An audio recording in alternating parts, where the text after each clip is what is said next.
Pemirsa, terima kasih Anda masih bersama kami dalam spesial dialog bersama KPU dan kita akan lanjutkan perbincangan. Pak Ferry, ini dengan kemudian melihat adanya potensi-potensi kemungkinan sengketa pemilu, ini menurut Anda sejauh ini bagaimana kemudian KPU mempersiapkan diri menghadapi masalah tersebut?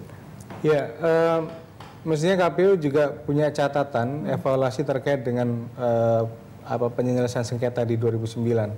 Kalau yang di tahun lalu kan di KPU diwakili oleh Jaksa Pengacara Negara gitu. Jadi yang benar-benar maju di depan itu Jaksa Pengacara Negara. Padahal menurut saya sebaiknya KPU bisa maju ke depan sendiri. Jadi terkait dengan persoalan penyelenggaraan pemilu mereka bisa berargumentasi sendiri.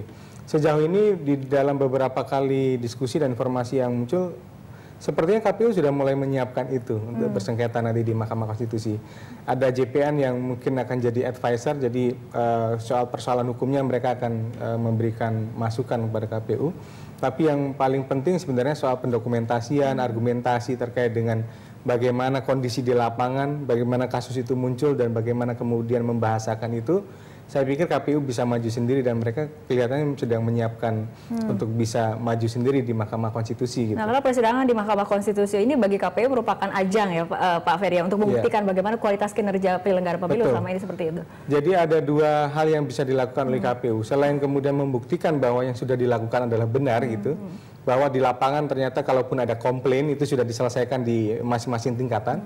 Juga yang kedua, karena KPU kan tidak bisa mengontrol sepenuhnya hingga penyelenggara pemilu di daerah. Kalau kemudian memang KPU menemukan bukti di daerah ternyata ada penyelenggara yang tidak netral, KPU bisa meluruskan hasil pemilunya di MK nanti gitu. Jadi tidak semata-mata KPU kemudian membabi buta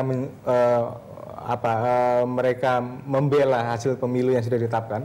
Tapi kalau memang di lapangan ditemukan, oh memang benar di lapangan ada persoalan yang sangat serius, ini ajang bagi KPU untuk meluruskan kinerja dan juga yang paling penting adalah hasil pemilunya gitu. Oke. Tapi untuk kali ini tidak hanya kemudian penyelesaian sengketa di persidangan, tapi tadi mungkin sudah kita bahas juga ini persoalan kemudian sudah diselesaikan juga di lapangan. Betul. Sehingga ini bisa meminimalisir kemudian adanya komplain di masa datang seperti itu. Iya. Yang paling menarik justru 2014 seperti itu, Mbak. Dulu orang untuk bersengketa dia harus ke Mahkamah Konstitusi. Tapi sekarang ketika saya dialog dengan beberapa kandidat misalnya dengan caleg, mereka merasa udah selesai semuanya di tingkat lapangan gitu. Tapi kalau misalnya tidak selesai di tingkat lapangan, ya mereka tidak ada pilihan lain selain harus ke Mahkamah Konstitusi.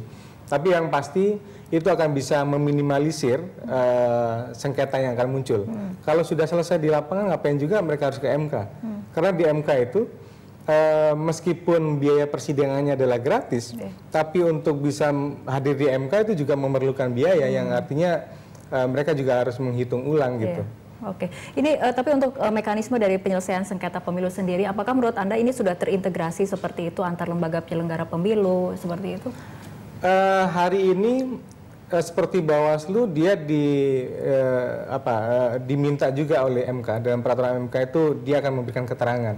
Ini tentu akan menguntungkan bagi penyelenggara pemilu untuk proses penyelesaian sengketa. Karena apa? Beberapa kasus yang kemudian muncul dan itu merupakan rekomendasi dari Bawaslu. Jadi ketika KPU melaksanakan pemungutan suara ulang misalnya, anggap aja pemungutan suara ulang, yang itu merupakan bisa menjadi objek sengketa di MK, itu pun atas rekomendasi Bawaslu. Jadi ketika di MK, antar penyelenggara pun juga sudah ada koordinasi sebenarnya di lapangan bagaimana itu sudah ada gitu. Dan untuk kemudian untuk meminimalisir sengketa pemilu ataupun untuk menyelesaikan sengketa pemilu, di KPU memang tidak bisa kemudian berdiri sendiri. Ini stakeholder KPU juga menurut Pak Ferry seharusnya memberikan dukungan seperti itu? Persis. Jadi KPU pusat dia tidak bisa kemudian sendiri berargumentasi menyelesaikan sengketa ini.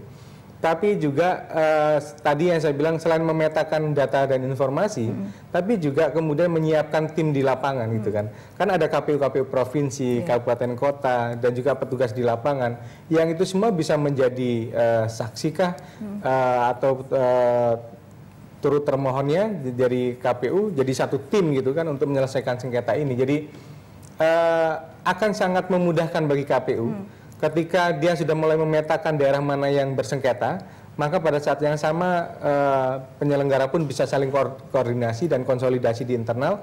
Ketika argumentasi dari peserta muncul, maka itu bisa apakah dibatalkan atau kemudian diluruskan oleh KPU. Jadi kemudian KPU pusat tidak buta terhadap informasi karena ada kemudian tim-tim di bawahnya KPU provinsi kabupaten kota yang kemudian bisa menguatkannya. Biasanya apa kemudian yang menjadi tantangan terberat dalam penyelesaian sengketa pemilu baik misalnya untuk di lapangan ataupun di persidangan seperti itu? Yang paling berat justru soal pendokumentasian. Nah, pendokumentasian data informasi di lapangan, terus mengonsolidasikan tim di lapangan itu yang paling sulit gitu kan. Kalau itu sudah titik krusial, tahap krusial seperti itu tahap krusialnya. Jadi kalau itu sudah selesai, sebenarnya akan sangat mudah KPU di persidangan itu akan menjawab semuanya akan sangat mudah.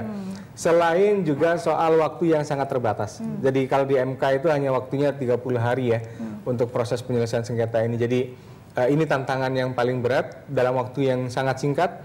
KPU harus menjawab banyak permohonan yang masuk. Kalau di 2009 yang lalu ada 600 sengketa, maka dalam waktu 3 hari KPU harus membuat jawaban terhadap 600 perkara semuanya itu. Nah ini yang tantangan yang paling berat tentunya. 3 hari 600 perkara seperti itu ya Pak Ferry. Oke Pak Ferry, kita harus tahan dulu perbincangan seperti biasa, kita ikuti jeda berikut. Pemirsa tetaplah bersama kami, spesial dialog bersama KPU akan kembali sesaat lagi.